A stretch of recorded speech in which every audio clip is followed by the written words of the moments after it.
Wab Kinew. I work at the University of Winnipeg as the Director of Indigenous Inclusion. So I help to connect First Nations, Métis and Inuit people with economic opportunity, but do it in a way that matches with traditional culture. And I'm also a broadcast journalist. In terms of broadcast journalism, I get a chance to travel the world and help tell the stories of people who are facing challenges or heartache or suffering from imbalances of power. The media at its best can be a tool to hold the powerful to account. It's a lever that the powerless in our society can use to seek out justice. Being a journalist helps you do some of the big things that are needed in our society.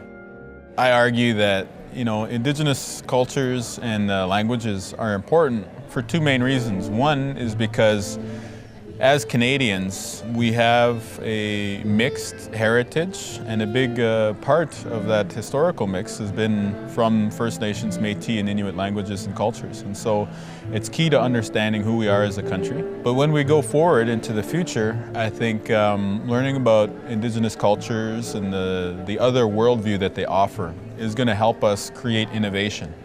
So if you can understand the world both in scientific terms, but also, say, in an indigenized way where you see the world as being one of process and motion and flux all around you, I think that it will encourage you to think outside of the box. It will encourage you to think of other ways to solve the problems that you face.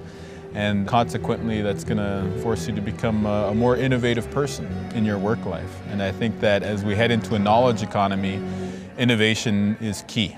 And so for me, I'm a big believer that Indigenous cultures and languages are very important to Indigenous people, but I also think that they can benefit all Canadians, all people in the world.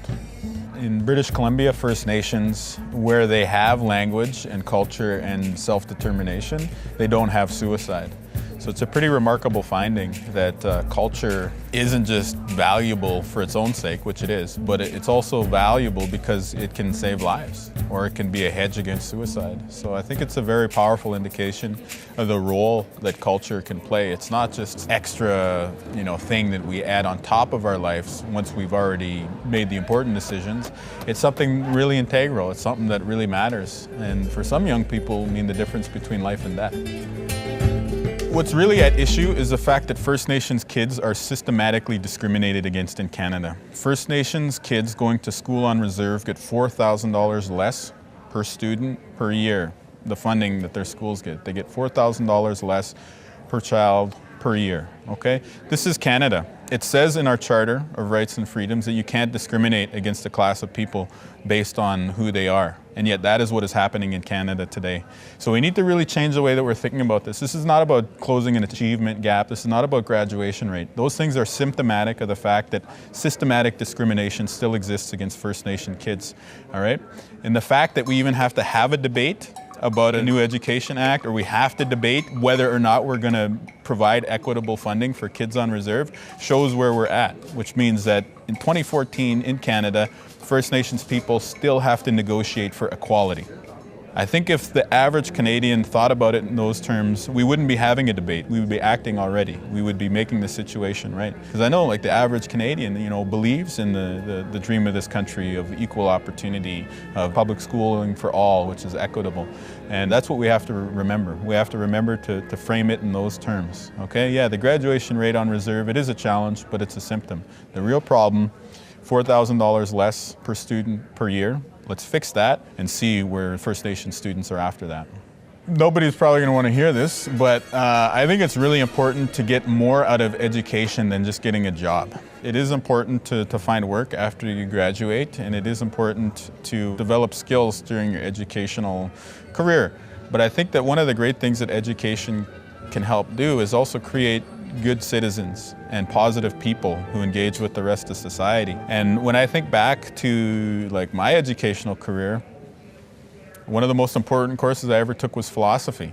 Now, the job market for philosophers peaked approximately 2,000 years ago, but I learned how to think critically.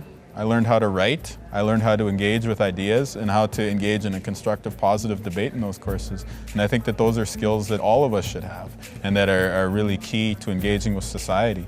So I would encourage young people, consider a skilled trade, consider a professional degree like medicine or law or something that's going to lead to a real tangible employment opportunity at the end of it.